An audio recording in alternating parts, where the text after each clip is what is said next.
It's cold, it's dark, and I've been spending a lot of time alone in my house. My guess is you have too. Surprising no one, a growing body of research suggests that loneliness and what researchers call biophobia, that is, avoiding nature and interactions with living things, may actually be linked. This connection between isolation from others and not wanting to leave the safety of the indoors raises all sorts of questions about how we're living, especially men.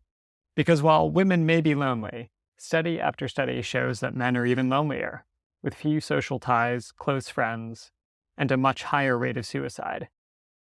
The theme of loneliness has been on my mind because for season 2 of Non-Toxic, you're just going to have one host, me, Daniel Penny. Andrew is going to become our producer, and he'll be a guest on the show, but you won't hear his dulcet tones on the regular. To get an update from Andrew, I gave him a call. He's working on some great projects, and I thought Non-Toxic listeners would want to hear what he's been up to.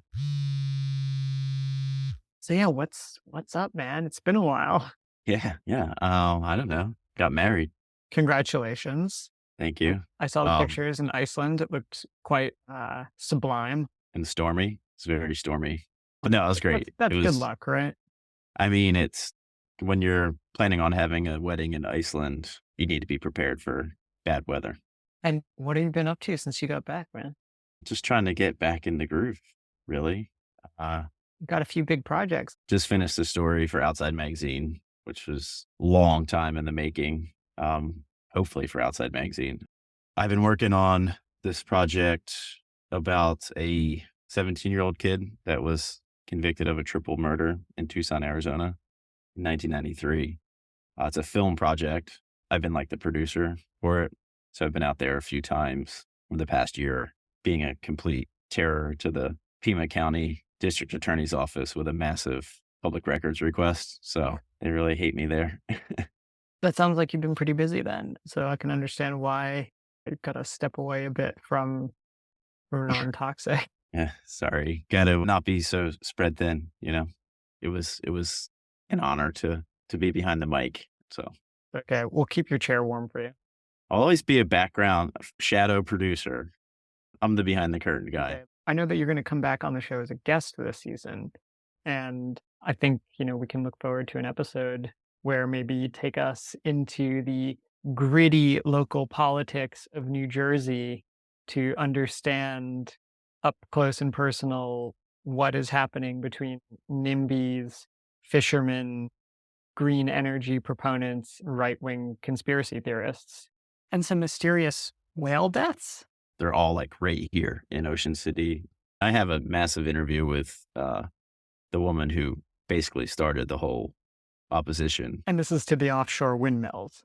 Yeah. Her best line was when I asked her about the Koch brothers related entity that's supporting them with like amplification on social media. Mm-hmm. I asked her about, money that's coming from them to her local group. And she said, I don't care, because the fact is that, and I've talked to David and his crew about this, the fact is they take a $4,000 a year grant from the Koch brothers. I don't have a problem with that. I don't care if it's dripping in oil when it gets there. I said, all right. I said, are you sure you want to say that? I actually gave her a chance to retract that. I would never give someone a chance to retract a juicy quote like that. Well, I'm sorry to have you depart as co-host, but I get that you've got a lot of other things going on, and I'm really excited to hear about these other projects you're working on as well. So keep me updated on what's going on with the whales, and we'll find a slot for you later in the season. Take care, man. See you, man. All right. Welcome to Non-Toxic, Season 2, Episode 1. I'm your host, Daniel Penny. So on this episode of Non-Toxic, we're asking, is the cure to male loneliness hanging out with your bros at the park?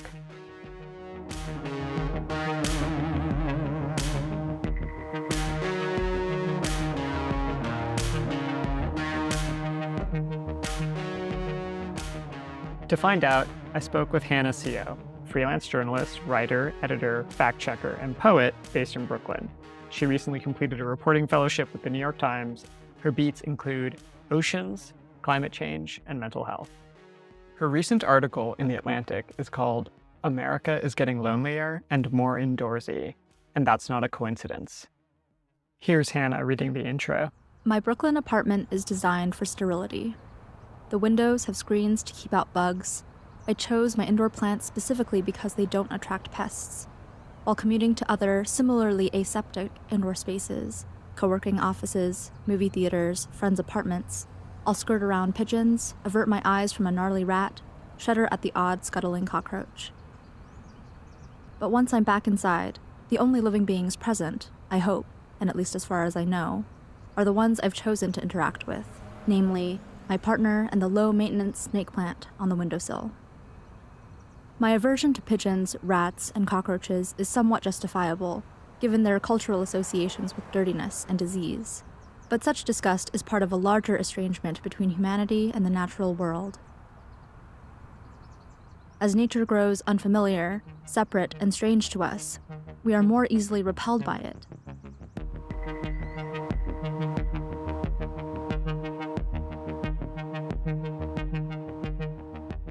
Hannah Seo, welcome to the show. Hi, thank you for having me. It's great that you were able to come on, especially so quickly after you published this really interesting article in The Atlantic. I've been thinking about it a lot because I guess I've been thinking about loneliness, and it's something that comes up quite frequently in studies about men and mental health, and the way that you linked loneliness with time spent indoors or away from nature just seemed like really obvious, but then also this missing piece of the puzzle that a lot of researchers haven't quite found. So I thought maybe we could just start with that correlation between increasing loneliness and this aversion to nature, which you say has been trending upwards for decades. How did you stumble upon this link between spending time indoors and loneliness? Yeah, so this piece was sort of born out of this long line of thinking that has kind of been swirling in my brain for a little bit. A friend of mine, Eleanor Cummins, wrote a piece over the summer for the New Republic. I think the head was something like, "We're all bad neighbors now," something about how our ideas of personal space are shrinking, and therefore when people violate our idea of what is ideal proximal space, whether that's like a stranger knocking on your door when you don't think they should be, or when they're driving into your driveway and you feel afraid, sometimes that can lead to violent incidences. And I was thinking about this as we talked about this sort of subject. And to me, this idea of personal space and trying to like really strongly dictate what exists or does not exist in your comfortable sphere, it felt really similar to how like I or friends of mine sort of react when we see a bug in the house, or if we are outside and we feel like a spider web on our face. And I was thinking about these parallels, and it really seemed to me like it all kind of centered around the same principle where we're all just trying to control our immediate environment and therefore pushing things that are uncomfortable out. But by doing that, the things that are outside become more alien to us because we are not experiencing them or encountering them. And so I started digging into the research, and it not only confirmed that these are both like parallel phenomena, but they are also interrelated. And so I was like, okay, this is great. This makes so much sense to me, and I had to get that down and write about it. One of the key concepts that you talk about is this idea of biophobia. And you look at the work of Masashi Soga, who's an ecologist at the University of Tokyo. And this is, I guess, one of his research specializations. What exactly does he mean by this term, and who's most likely to feel this way towards nature? And then what's his explanation for all of it? hmm Biophobia has kind of different definitions depending on who you talk to. How it's defined in that paper and in his research is a sort of fear or disgust response in reaction to natural settings or situations or animals, creatures. Other people define it a little more broadly or abstractly, saying that it's like a general fear or disgust of living beings generally. So I guess including humans. But for his research purposes, it mostly is just around like the idea of the natural setting.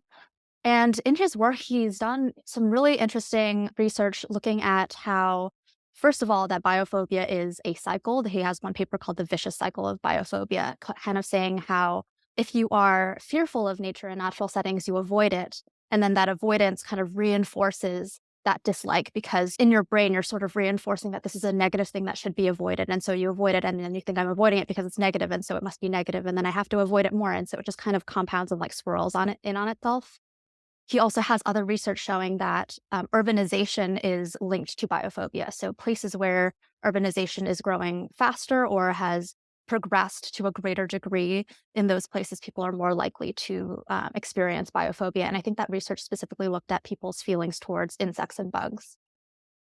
Yeah, I think it's almost natural these days for people to say like, "Ew, spider, ew, bug." Like that's a expected reaction. But I think for most of human history, unless a spider or bug was like known to people as being poisonous, they probably didn't freak out when they saw one. So this is actually quite a new behavior that we are exhibiting. Yeah. Something that I think about is actually earlier this year, I visited a friend of mine who lives in kind of rural France, and she keeps all of her doors and windows open at all times. And she has a cat that's an outdoor cat, and her cat will sometimes kill large bugs or mice, field mice, and bring them into the house. And I was like, oh my God, like, I can't believe you let that happen. And she was like, it's fine. It's like, I'll just throw it out. And, this is how things are. And that really struck me as well as I was thinking about all of this, just how really our fears are just socialized, right? They're socialized, they're normalized. And what our standard is for normal can change and flux so easily if we let it. You talked about this insight from a 1993 essay by environmental studies researcher and activist David Orr, who wrote, "More than ever, we dwell in and among our own creations and are increasingly uncomfortable with the nature that lies beyond our direct control." And you mentioned control at the very top of our conversation. I'm curious, is this biophobia connected to our increasing ability to control our environment, think through things like smart homes and the way that, it seems like houses and apartments are increasingly sealed off compared to the way that your friend was living in France with her open windows and doors and her cat roaming in and out. Mhm. So it's like this idea of like a permeable or impermeable membrane seems very important. Right. And I think if you ask David Orr about this, I think he would 100% agree. He mentions also in that essay, he talks about things like air conditioning, how we are so intolerant of being even slightly uncomfortable in our own bodies, and how that sort of is a tension against embracing outdoor settings where we can't control our microclimate. And that is, I think that plays into directly what you're saying about these hard barriers where we can kind of say, this is my space and this is the space that I can control. This episode of Non Toxic is sponsored by Blue Corn Candles, a Colorado based company that's been making handcrafted beeswax candles since 1991. Most candles in the market are made of paraffin, a diesel byproduct that's literally scraped from the bottom of the barrel. Blue Corn candles are made from sustainably harvested and lightly filtered beeswax. The candles smell great, burn super slowly, and most importantly, they don't produce any toxic fumes. For the first time, Blue Corn has launched a new line of scented candles based on the rugged landscapes of Colorado. From the sagebrush-covered foothills of Ridgway to the pine forests of Telluride. During these dark months, Blue Corn is running a special deal for non-toxic listeners. Enter the code NONTOXIC, that's one word, all caps, at checkout to receive 10% off your order, shipping within the US and internationally. And now, back to our show. I want to change the topic a little bit from biophobia to loneliness, which is the other side of this coin. You mentioned US Surgeon General Vivek Murthy calls loneliness an epidemic, and that loneliness affects both mental and physical health. Here, where I'm living right now in the UK, there have been several government commissions and reports on loneliness, and there's even a minister of loneliness. How far back does the research go on loneliness in the US or in other countries? Is this a relatively recent phenomenon? a really interesting resource to look at the trends of loneliness across time are kind of in the book Bowling Alone by the political scientist Robert Putnam. It's a really like, I don't know if you've read it, but it's just like a huge tome and it has so many trends. I also think that like we should maybe add the caveat that how you measure loneliness or how you interpret the trends of loneliness can really vary depending on how you are measuring loneliness. So in the piece, I cite this one like data point where Robert Putnam writes that from the 1970s to the late 1990s, Americans went from entertaining friends at home about 15 times a year to just 8. And so that we could use that as kind of a stand-in for our decreasing socialization, but at the same time, like that one trend doesn't necessarily encapsulate all of what it means to be a lonelier society. Like And Americans there, probably go out to eat more now than they did, or in the 1990s even than they did in the 1970s. And so it's like, is that socialization just happening at a restaurant instead of at your house? right, right. And then you have to like add in all the factors of like, oh, are people only eating out with their families or their partners, or are what are the party sizes of going out to eat? And so there are just so many like different trends and different data points that we can latch onto. But I do think an interesting point is that in socialization trends, I think the things that persist are often things that are maybe more associated with um, women or femininity. So a related thing that I'm really interested in is gossip, and gossip is kind of seen as like a very feminine trait or a very feminine quality. But there are studies that show that gossip is actually a really valuable tool to not only build like a sense of camaraderie and rapport, but it also is a means of information sharing.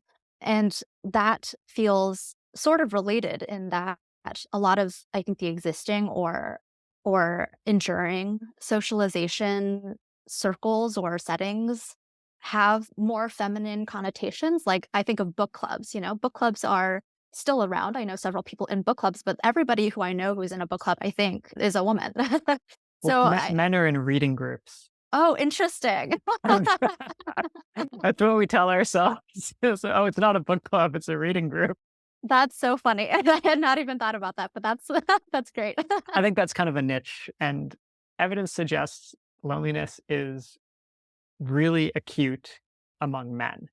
I've read statistics. American men, say, way more than women say they don't have friends, they don't feel connected to their communities, and they are 4 times more likely to die by suicide than women.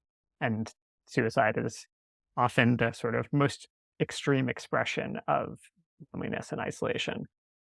I thought maybe we could actually look at, of all things, an SNL sketch that really captures a lot of the themes of this article that you wrote and maybe offers some gestures towards some of the solutions that you talk about. So this came out, I think, 2 years ago, and it's called the Man Park. I remember this. Yeah, it was a good one. According to studies, many men say they have no close friendships.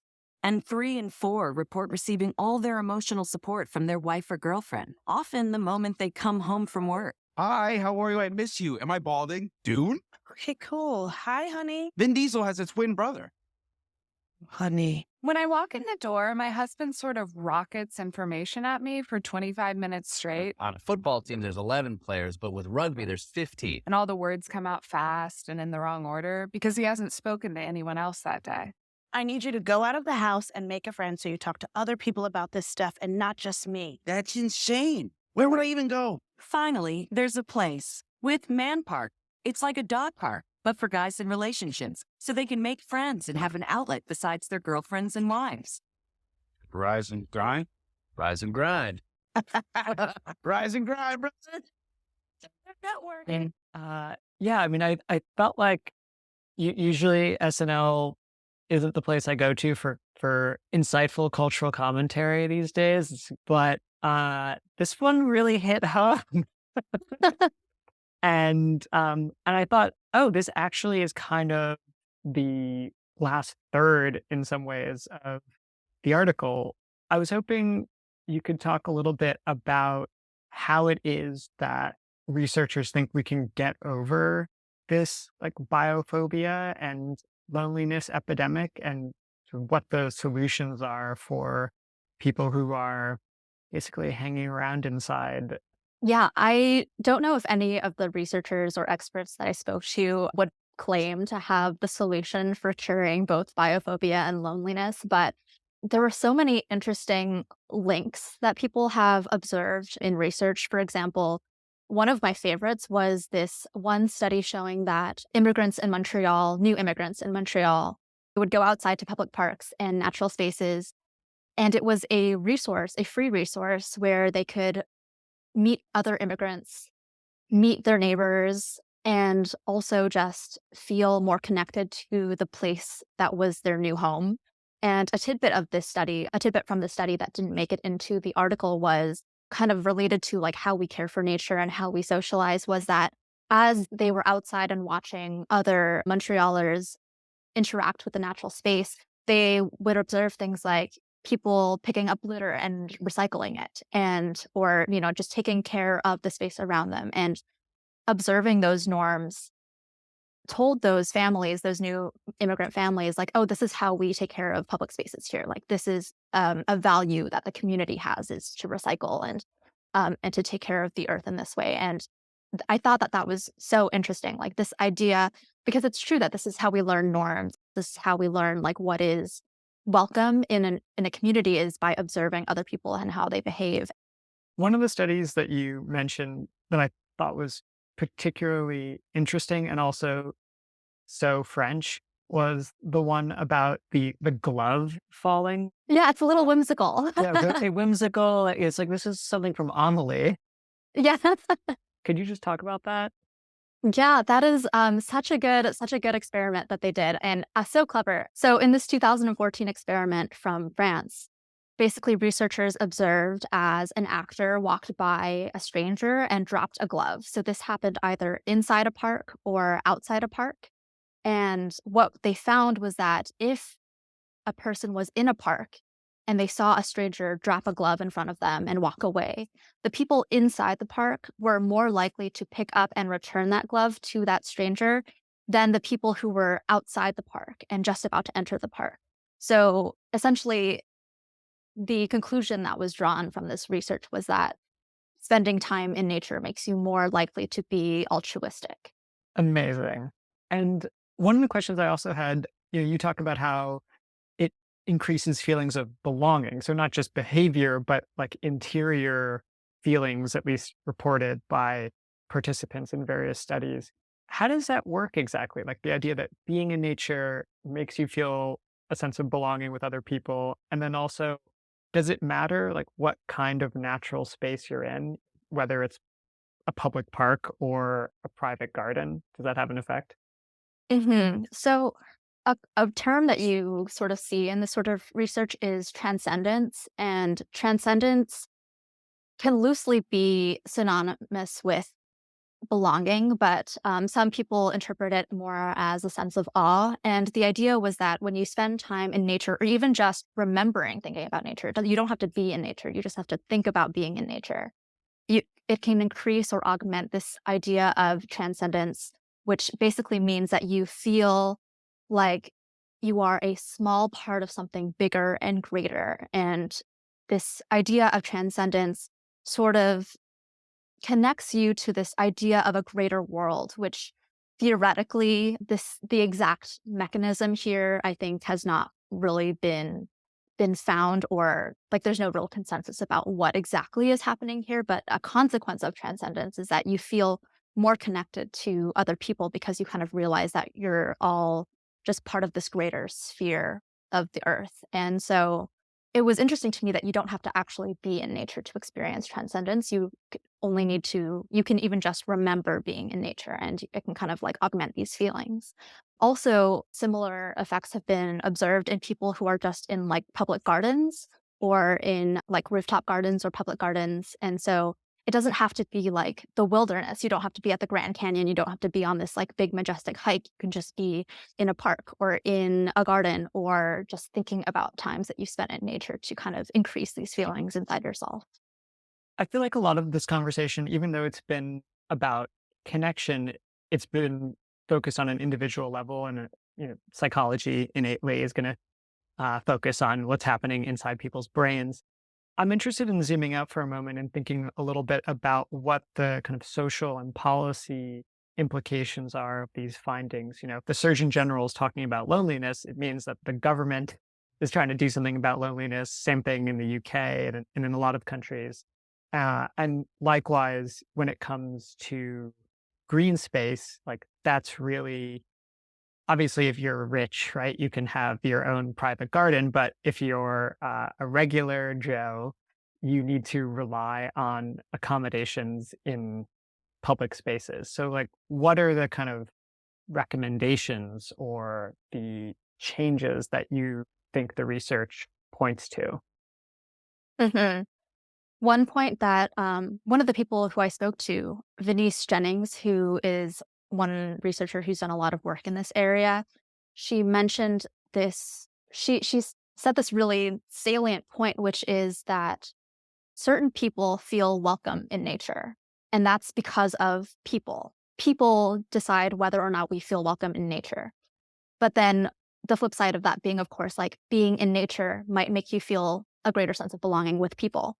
But that first point, people make you feel like whether you belong or not in nature is important because if you look at surveys of who participates in outdoor recreation, historically, like Black and Hispanic Americans, they're much less likely to participate in outdoor recreation because of things like racism or because of maybe advertising for certain parks or certain activities feature only white people who look like they're from Oregon and who have backpacks and dogs and all of that. And so I think inclusive messaging, including like who belongs in a park, who is welcome in a park, what sort of activities we host in a park or in other natural spaces, all of this sort of messaging and just inclusive initiatives are important to sort of make it clear that everyone everyone is welcome into these spaces and everyone is welcome to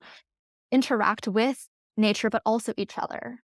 So I guess on the flip side, the people who are probably most frequently associated with leisure activities and maybe even work in nature are like white men, right? Right. And they're the Exactly. loneliest, according to various studies at the same time. So they must not be getting what they need from the natural world if they're experiencing the highest rates of loneliness. One point that I did come across in my reading was kind of to this point is that on one side, being in nature makes you feel like a greater sense of belonging, etc. But there is like a segment of the population who feels this sort of misanthropy where they kind of retreat into nature by themselves. They go on hikes by themselves. They're this like hermit sort of figure who says like, I don't like people, I just like nature. And so they go out into nature by themselves. Like a And Ted Kaczynski type. right, yeah, right, exactly, exactly. And so I was curious about like whether or not this at all at odds with what we're talking about here with the connection between nature and people. First of all, there's not like a huge body of literature on this, but from what I could tell from my conversations with researchers is that this is kind of more of an outlier and less of a rule, and sort of like the retreat into nature is not necessarily driven by a love of nature itself, but maybe more just like a repulsion by social interaction. And so there's a lot of nuance there, then I don't know how to think about that or how to interpret that, and maybe that's sort of for a future bit of work. But I think it's an interesting kind of caveat inside this greater trend. I'm interested to hear, lastly, about how your own experiences map onto this article. I'm thinking a lot about how we all lived through COVID-19.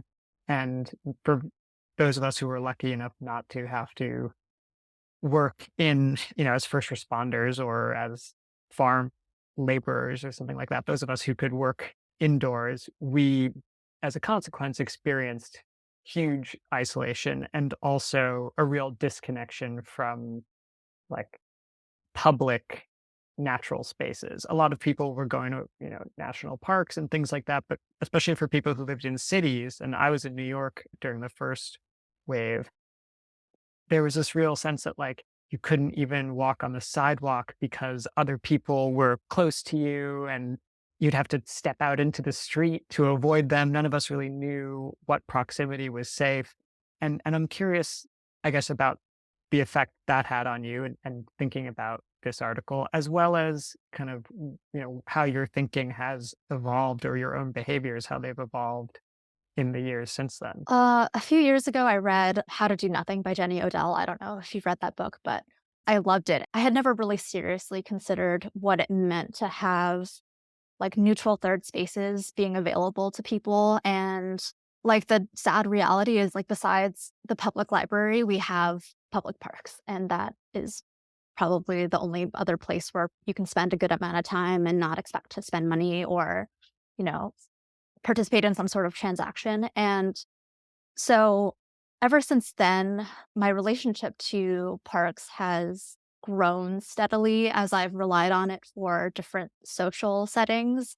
I also wonder about the limitations of, only spending time in like a manicured natural park versus like being in like proper wilderness where there are other natural organisms that I might encounter, because I don't know if my time in Prospect Park has helped my aversion to bugs, for example, maybe it is. Prospect Park is technically a forest. That is true. That is true. Though, I mean, I guess this is like a fault on my part in that I'm mostly spending my time on the lawns. You got to get into the middle bit. Yeah, yeah. And so like I think it's maybe I'm too in it to really know whether it's changing my relationship to, my own biophobia that I know that I still have. But I think it's something that like I actively do want to work on. I do like camping, but I also don't like having a bug in my tent, And so like what is that tension? And I want to just really get into it more. Is this something that has involved relationships with other people? Like, do you have a friend or a partner who's really into camping and you've been the reluctant camper and you have to kind of get over it in order to participate? That's actually exactly what it is. My partner is not necessarily an experienced camper, but it's something that he has been wanting to do more of. And so my whole thing is like I'm happy to go along so long as I don't have to do like the planning. So I have been participating and really enjoying it. But I think, it's still like a journey that I'm still very much in the midst of. My last question is, I think, maybe a bit more speculative in a way, but I'm curious about the climate angle of all of this. As we've increasingly entered into a biophobic society, what does that do in terms of our understanding of or appreciation for the effects of climate change and the other environmental crises that are intertwined with it, like, the great species extinction and ocean acidification, all of those things? Because it seems like if you don't interact with the natural world, then your sense of what you're losing is probably a lot less. Absolutely. I think any climate activist will tell you that the fight to mitigate climate change and to like create actions that slow down how we are affecting the planet, none of that can be done with just individuals. Like this is such a community endeavor. I really like this one quote that David Orr wrote in his 1993 essay, where he says, "The places in which the bonds between people and those between people and the natural world create a pattern of connectedness, responsibility, and mutual need, those places are the ones where nature will flourish." So essentially, this idea of mutual need exists not just between people and other people, but between people and the earth.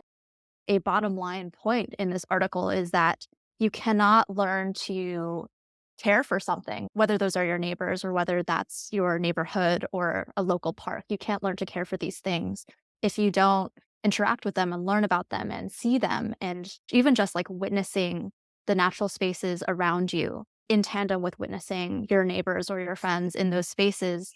Those two things inform how you care for the other one. And I think that like it behooves all of us to just expose ourselves more and more to both the strangers who live in our proximity and also expose ourselves to the natural spaces where we live. Hannah, that was great. Thank you so much for joining Non-Toxic. Thank you.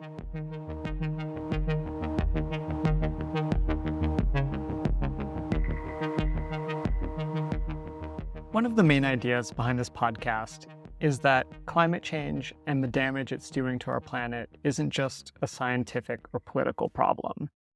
It's a cultural issue, even a personal one. Just telling people how hot the planet is getting or how bad that's going to be hasn't been very effective at changing minds, which is why I think it's worth looking at the way our beliefs about nature are shaped in more diffuse and sometimes unconventional ways, and the way those beliefs about the natural world intersect with so many other facets of our lives. In the case of rising rates of loneliness and biophobia, one consequence is a lack of appreciation for what we're losing in the climate crisis, but also a lack of community and solidarity, which is necessary to change it. But there's an easy solution to this one. Text your friend to meet at the park in an hour. Go outside. Smell the air. Touch some grass or some snow. And take a walk together. Then maybe call your local government about starting a compost program, planting some more trees, building a bike lane, whatever. But it starts with going outside and talking to other people.